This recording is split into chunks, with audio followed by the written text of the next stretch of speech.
Good morning, everyone. Welcome back to Topher Drives, where today you join me in Canada in a small town called Montebello, which is in Quebec, with this 2026 Volvo XC90 T8 Ultra. This is the plug-in hybrid version of the somewhat newly facelifted XC90. We had the 2025.5 non-plug-in hybrid back in Michigan late last year, and today, like I said, we're in Canada to do some trail driving in this today, but since this is Topher Drives, I figured I'd throw on the camera early and shoot my little 15-minute commute out to the trails. So we're at this resort, which is the oldest standing log cabin in the world, I think. And we're gonna jump in this XC90 and go for a little bit of a drive. You guys know this car pretty well by now. Under the hood, we have a 2-liter turbocharged 4-cylinder engine with an electric motor, combined power output 455 horsepower, 523 pound-feet of torque. We have an 8-speed automatic, and this is all-wheel drive. Now, this is the Ultra trim. This is $87,000. This one is finished in Denim Blue. The XC90 is still in its second generation after 10 model years, but like I said, it's on its second facelift now. And I think it still looks quite good. We got the new grille and new headlights and things in 2025 and a half, I suppose you could say. So all these nice people are waiting for me. Let's jump in and let's go for a drive.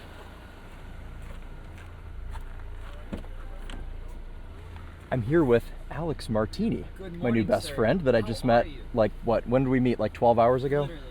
That's how these trips go. Also, driving today in boots, which I usually don't do, so we'll see how that goes. Okay, we're gonna hit the road and get out of here.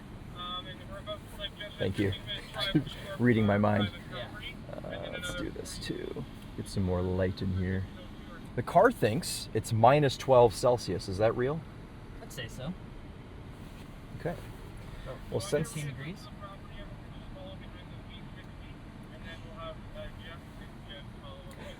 the car we wish we were in. Since this is the Ultra, we have the crystal shifter, but unfortunately no Bowers & Wilkins sound system. That is a $3,000 option. But the nicest thing about these Volvos is just how light all of the inputs are. The steering is like pinky light in these cars. It just makes them very easy to do this sort of thing. Do your morning commute with ease and understated luxury. Did I hear her right saying that this is the oldest standing log cabin in the world? Is that what she said? Oldest and largest, they say. It's still in operation. Right. It still has the cedar wood logs from when it was built in 1930. All of this is in kilometers right now, so we'll have to do the conversion, but this gets 32 miles of electric range, so showing right now 48 kilometers on a charge. And since we're in Quebec, everything is in French. As you can see, the stop sign, arrêt. Also, sometimes I like to drive these in B mode. This is one of the only plug-in hybrids that you can kind of one-pedal drive. All the inputs here are super crisp. Let's see, I'm going to turn this down a little bit. Thank you. I got you. Just here to help. These cars should all be up to temp, but as we're in town here, it's so weird seeing that speedo shoot up because So it's fast. in kilometers. I'm like, holy crap, I gave it half throttle. I'm going 70 already. So quiet. It is quite quiet. Yeah, we're on a snow tire. I meant to show that. As far as I know, it's like they're telling us it's a trail drive. I don't think this is like going to be crazy off-roading or anything. Mm-hmm. And I also don't think this is optioned with the air suspension, which means we've only got in the mid-8s for ground clearance. But we can see we do have an off-road drive mode. Put the steering feel in soft, make it even lighter. And we'll leave drive mode in hybrid. That's good.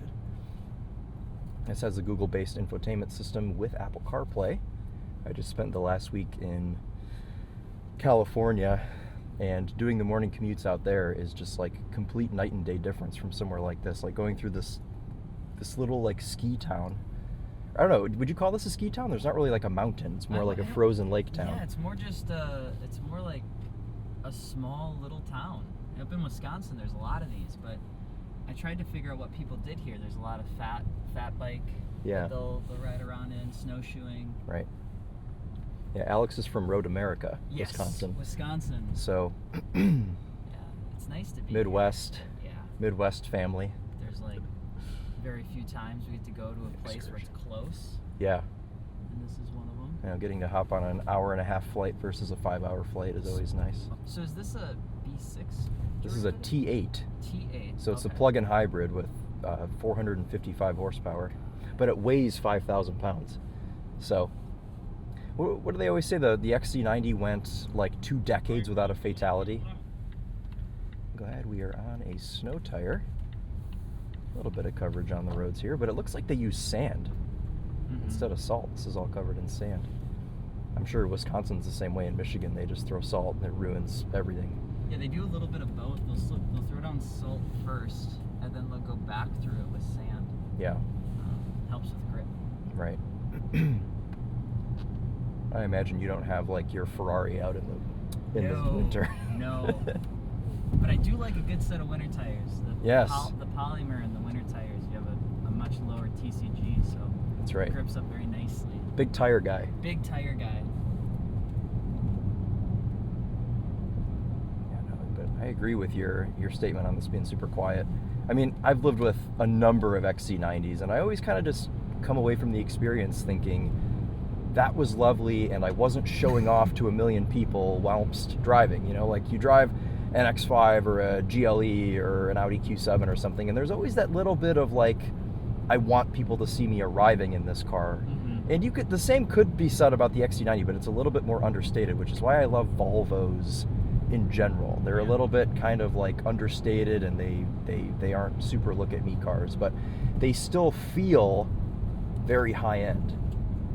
We are like proper carving this right now behind all these people. I'm shocked. Running over some wood in the road.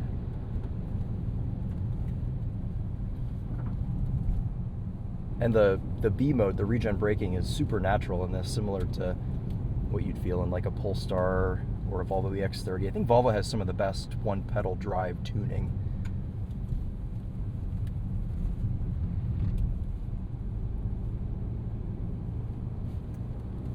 Geez, imagine if this was your morning commute. What a thing.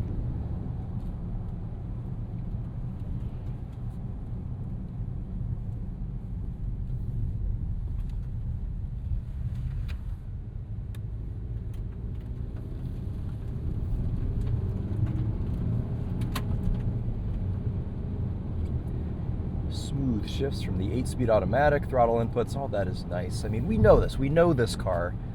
I suppose the only real impressions or new impressions that we'll get today is when we actually drive this in some snow and see what that's like. How much do you think you can turn off in this? You know, all of it'll be in the screen, obviously.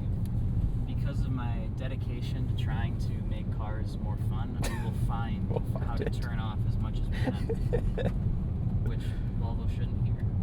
Yes, Volvo, don't listen to that part. They were joking. Oh, this is a fun button. It folds the headrest down. Can't believe there's a dedicated button just for that. I know. Volvos have had that for a while. My the Topher, the other Chris that I do a lot of work with, his mom had a Volvo S60, like a 2002, and it had a headrest fold button. It's like a 25-year-old car, and it had the same button. The most enjoyable part of those buttons is they'll always go down, but they'll never go back up. That's right. Manually fold back up. Yeah, I used to have an old car that had that, and I always accidentally pressed it. What was it? It was an old Mercedes. That's right. 300. Then I had a 420 SEL.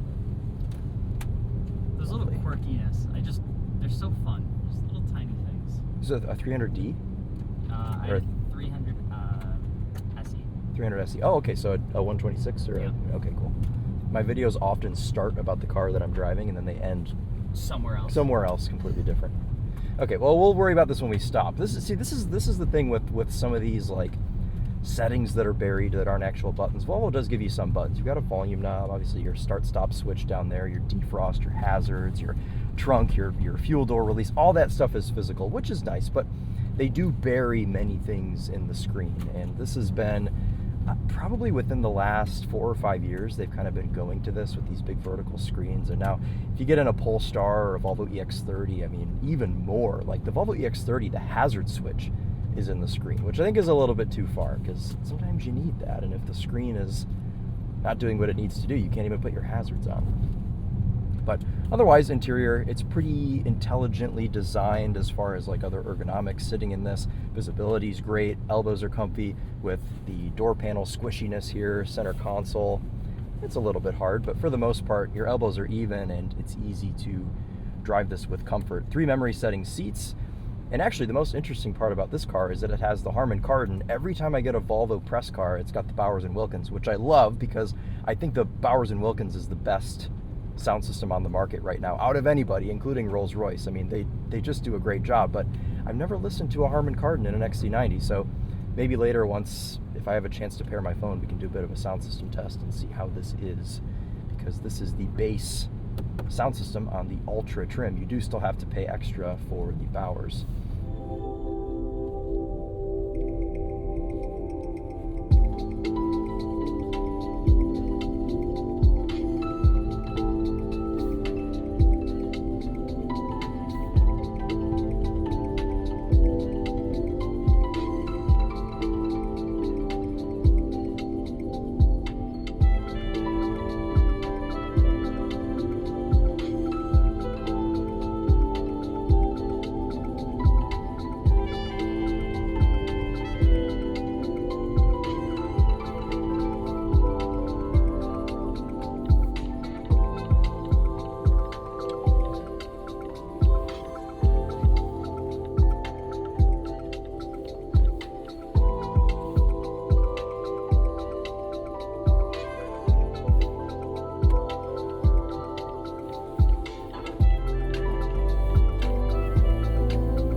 Now, this is no Bowers & Wilkins, and it makes sense why they charge the few extra grand to get that sound system. But I will say, this Harman Kardon is pretty dang good. I mean, I would say this is about 75% as good as the Bowers & Wilkins. Super clear, very crispy, it's very tight. There's nothing rattling in here with the bass when it hits. And I mean, I would never expect Volvo to put a disappointing sound system in a car ever. I mean, this is just not something that they would do. And when you get a Harman Kardon on something like the XC40, that's a pretty good system. So the good news is, if you don't want to spend the extra couple grand, or I think it's like 3 or 4 grand for the Bowers & Wilkins, the Harman Kardon is okay. It'll do the trick, and it does come standard here on the Ultra trim. What is minus 14 Celsius? If I were to take a guess, I want to say it's about 5. But okay, let me check because I'm on camera. I always feel like such an idiot when I come to Canada because I'm like typical American in the way that I don't know any of the conversions to anything. Brother, And then I have Europeans in my comment section calling me an idiot and just, confirming. We landed, and the first thing that came out of my mouth was, there's more French here than I realized. Yeah. Only to then realize we landed in the only French That's right. province. And then I Quebec. felt like an idiot. And I was like, I'm just going to tell nobody that I said that. And then I told everybody. You that told I said everyone. that. Yeah. Because I can't keep anything in. Well, the first thing said to me was bonjour.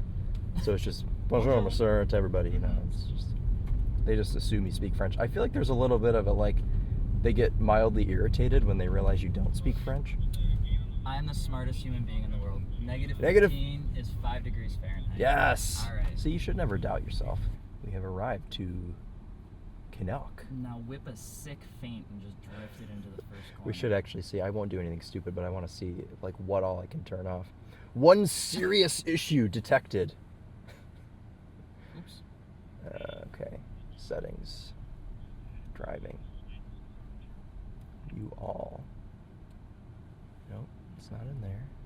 We've even got Quebec plates on these cars. I didn't notice that. Je me souviens.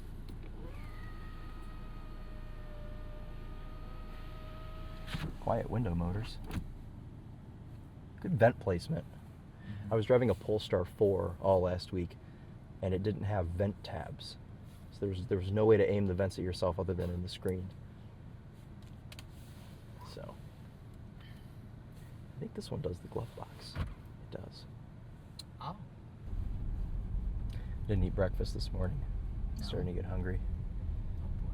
Not a big breakfast guy though. Yeah, I have to be in the right state of mind. It's just all the same. No matter where you go. It's always eggs. It's always Always potato. Always hash browns See or what- some sort of fried thing. I think that's your quote of the video. It's always egg. It's always. It's always potato. It's always egg. Always potato. The best breakfast I ever had was in France, and that was Yeah, lovely. they do it better. And that is exclusively because of the bread. Otherwise, is- it was the same egg, Yeah. and it was the same potato. This place is kind of like France. Yeah, almost as if there's some French heritage here or something. The French are the best at doing baguette and pastry. Yeah. Well, ride quality here is nice. I wish I knew if this had air suspension. I'm going to say no, because there's no standalone button to adjust suspension, and it is an option on this. The last XC90 I drove did have air suspension, and it was quite nice, but it's actually cool to be in, it's funny to say, a base level Ultra. This is still an $87,000 SUV. That's a contraption. Check that out. Hello. But it's good. It's taken all this fine, and this doesn't have the larger wheels on it either. So this is the base wheel, the smallest option for the Ultra. The manual mode in these are interesting too, because you actually use the crystal. No flat So- pedals, huh? No paddles. So you bump it to the left for a downshift, so that puts me in second. Bump it to the right for an upshift, that's third.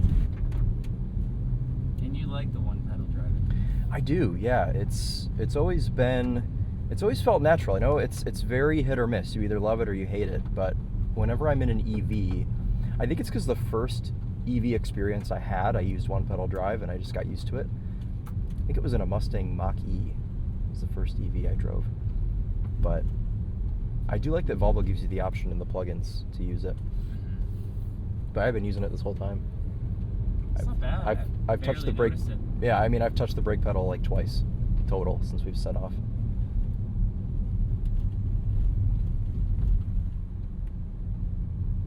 It's nice for something like this with elevation, because it's easier to kind of come off throttle and slow down in a smoother way.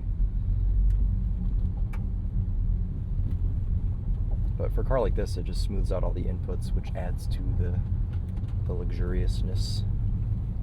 What's like one of the big problems with electric vehicles is sometimes it almost feels too jarring, too simulated. Oh, dude, have you ever been in the back of like a Tesla as an gross. Uber? Yeah, It's terrible. horrendous. See, the thing for me is I really like these things, these like topics. 'Cause Yeah. I think everybody should have a normal car, Yes. One normal car, one piece of shit. Like one car you just know is not going to run, but you're Yep. okay with that because you got a normal car. And I've always liked Volvos because you kind of mentioned it earlier, but it's like Volvo seems like a very introspective brand. Like it's very much built so that you enjoy what's inside, and that's Absolutely. it. Everything on the outside or exterior is not for someone else. It's still Nope. just for you. And that's what I like so much about Volvo is like the styling is not understated. It is just simply stated. It just Yes. is. Yes. It's a great way to put it. Whereas you drive some of these other vehicles and it's promoting this this value, and then you question the value, right? So it's got this big boisterous outside, Yep. and then you touch the the grill and it's plastic. It's like, oh well, that's your intended quality and your actual quality are two different things. Yes. Well, I mean, you look at like a BMW iX, for example. That's a look at me, like it pulls up and you're like, what is that? But this is very much not that. Yeah, introspective. Very much so. But the design on this one is really nice too. The Volvo's always kept it pretty. You know this Pretty car, Swedish. do you know how long this car's been the same? A long time. So this is only the second generation of XC90. And it's been out for 24 years. It's only had 2 generations. This is the 10th or 11th. It came out in 2015, this generation. So what would that make this? The 11th model year? Yeah. It's had 2 facelifts. It's had so many different powertrains. Yeah, this and Nissan can kiss and make up, and they can make 3 cars for 60 years. Literally. I mean, it just goes to show that, like, when you get something right, like when you do something like this, you don't need to be constantly changing it drastically. You can do little changes, small evolutions, and it just works out. I mean, you get in this, and this doesn't feel like it's a 10-year-old car. No. Like, they've updated the tech enough, and, you know, some of it I don't like. I don't like having it go into the screen for everything. But you look at this gauge cluster, you feel the steering wheel, you look at the materials they use in here, and it still feels like a high-end new 2026 car, which is what I appreciate most about I think the XC90. The only thing that will always throw me up is how manufacturers integrate their touchscreens. That's always like the sign that some people get it right, most people don't. This one does just look like it's glued to the dashboard because it is out. The protruding dash, like touchscreen, always, or like the ones that sit like on top, like they just kind of got thrown at the dash. Yeah, like the old Audis where they were just like on top of the dash. Yeah. When this is in hybrid mode, it will mostly run, I mean, most of the time it's just running in EV mode because it's just kind of doing its own thing, but you are able to put this into battery hold, so you can keep this range if you're in a country that requires electric driving. If you're in a city center, you're able to do that, which is nice. This handles all this. Very good. Moose. Moose. You know, they do like the moose test with these cars. Have you ever seen that? The moose test? Yeah, it's where they fly up to an obstacle and they turn at the last second, because moose, which is the plural of moose, they run into the road in Sweden or anywhere where there's moose, and they'll kill you if you hit a moose. So the moose test is like a test of agility to be able to swerve around the moose at the last second. And obviously Volvo, you know, they have to do that because there are many moose in Sweden, I guess.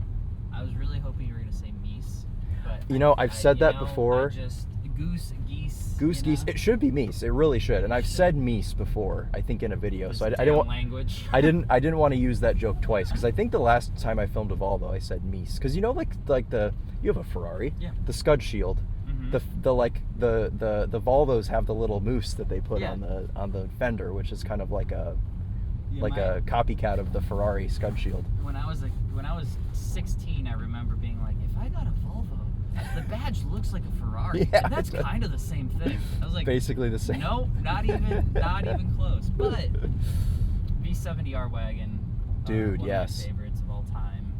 That's a great drive, car. Manual, put a big turbo on it, and then let it ride. Yeah, Volvo's made some really cool stuff. When I'm in a car like this, it's always hard for me to think of things I don't like. For one, actually, I think the dash protrudes a little bit too much. Like when I'm resting my leg here, it rests up against this. And I think, and obviously they know this because there's like a little bit of squish to it, but I think in the next generation, it would be nice to have like this center bit of the dashboard not come so far into the driver's compartment. I guess you're the same on your side. Your leg is up against that bit too. Yeah. Otherwise, though, I mean, we talked ergonomics earlier. The heated steering wheel gets so hot on setting 3, it's hard to touch, so I just turned it down. That's it. Everything looks pretty good. The only thing is just this. Yeah. It's when it feels like an afterthought, it can sometimes be hard. Yeah, and that's part of the whole keeping a generation going for so long, is like, obviously this I think, you know what, this had a vertical screen too when it came out, but it was integrated into the dashboard a little bit more. And then when they did, somewhere along the road, they did a facelift and they brought it out to where it sticks out of the dashboard. I definitely think it looked better inside 10 years ago when it was actually in the dash. But this is more with the times, I suppose. Even though it's worse. Story of our lives, brother.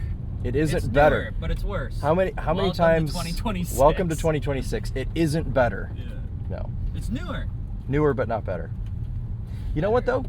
Wood, which is lovely. Is this real? I think so. Any company that still puts wood in their cars, good thing in my book. Mm-hmm. I love when I was just driving the new Jeep Grand Cherokee. Lots of wood in that car too. Okay. Yeah. So there are still SUVs out there that have wood in them. Pulling ourselves up this hill.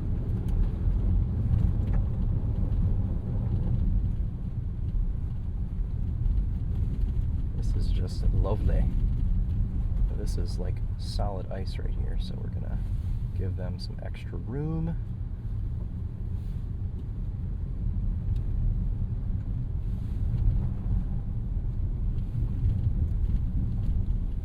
I feel actually just about at the edge of grip, since this is, I'll try and stay over here on the snow where there's some traction.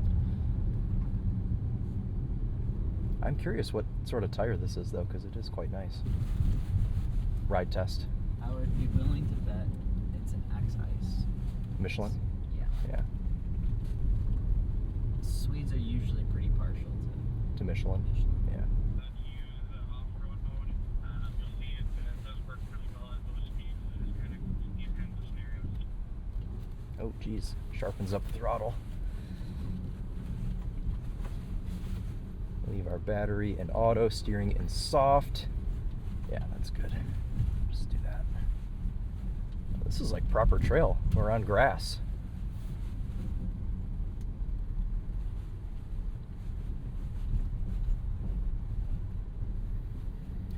If you do get the air suspension, this gets almost 10 inches of ground clearance. Is that 8 now? It's at 8 something now, yeah. It's like 8.3 or something. Which is also quite good. Yeah, I gotta give kudos to the seats as well. Lots of adjustability here. You've got a leg extension,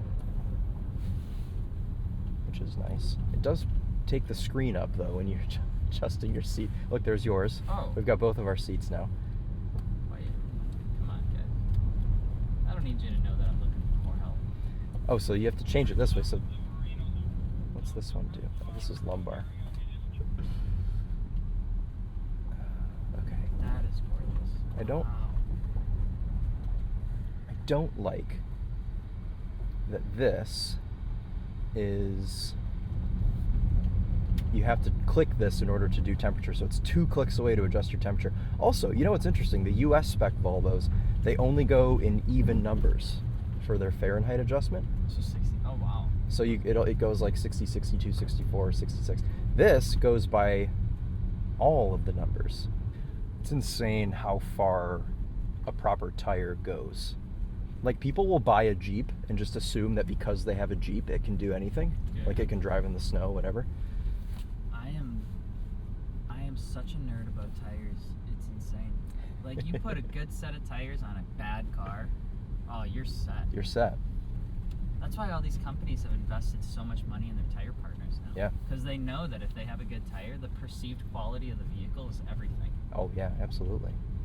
Anyway, I guess to sum up our thoughts on the 2026 XC90 T8 Ultra, it's as good as it's always been. You know, it's hard to give you new impressions on the XC90, which is why we've had to come to Canada and do this sort of like trail drive, because we've driven so many XC90s. We've told you everything there is to know. The Volvo XC90 is like, it's like the restaurant you take your parents when they visit for the first time that you've been to like 6 times. Yes. You just want something solid. You know it's going to work. It's enjoyable to be at. It's different. It's got the little millennial lights up top, so it's got some little pizzazz in there. And then your parents are like, wow, this is a really nice place. And you're like, thank you. That's the Volvo, you know, XC90 in a nutshell. I don't think I could have said that any better myself, so Yeah, thank you. Would you like to ride with me for every video ever that I ever make again? It's just, it's never bad, you know? It's never bad, yeah. It's a safe option. It's true. I feel like I've been seeing them more. I feel like more people are adopting this philosophy. But like That's 78-degree LaCroix from the Yeah. pocket of James Pumphrey, not exactly Yeah, what not I was ideal. gunning for. Yeah. Okay. Well, I think we'll cut in at that point and no one will have any idea what you were talking about. But that's going to be a wrap on this one, guys. Thank you so much for watching. This has been a commute from the oldest standing log cabin in the world to a 65,000 acre nature preserve in Canada, in Quebec, outside of Montebello, I think. Yeah. That's kind of what this That has was been. great. So that'll do it. We still love the Volvo XC90. It's still a good car. I'll probably have one back at home sometime this year, and we'll give you some more living with impressions, see how many Volvo XC90 videos we can do. But like I said, this will be a wrap on this one. We'll park this here. We'll give you one last look at the exterior, and that will be it. Look at this now. Look at these solar panels. I will say, I am mildly jealous of the people that are driving the V60s, which are only Volvo employees. I know. I want that. We should try to get into one. And See if Jen will swap us. Yeah. Imagine that slammed on the ground, like some 18, some 245/40 tires. Yes. Oh. See this XC90? That one has air suspension. You see how that one's sitting low? It's sitting low. Yeah. Can we park anywhere? I'm just gonna back in next to this 40, XC40. Also, a nice thing about one pedal drive, you don't have to put your foot on the brake to change gear. Trying to convert me. I am. See? From one pedal to three pedals to one. What is this? Sometimes 4 pedals. What's in next? Old manual No Ferraris. pedals? Yeah. Huh? All right. Okay, parking brake automatically went on. I love the stop-start button in these. We're going to leave this running, though, because I think we're going to go right back out and drive it. But let's give you guys one last look.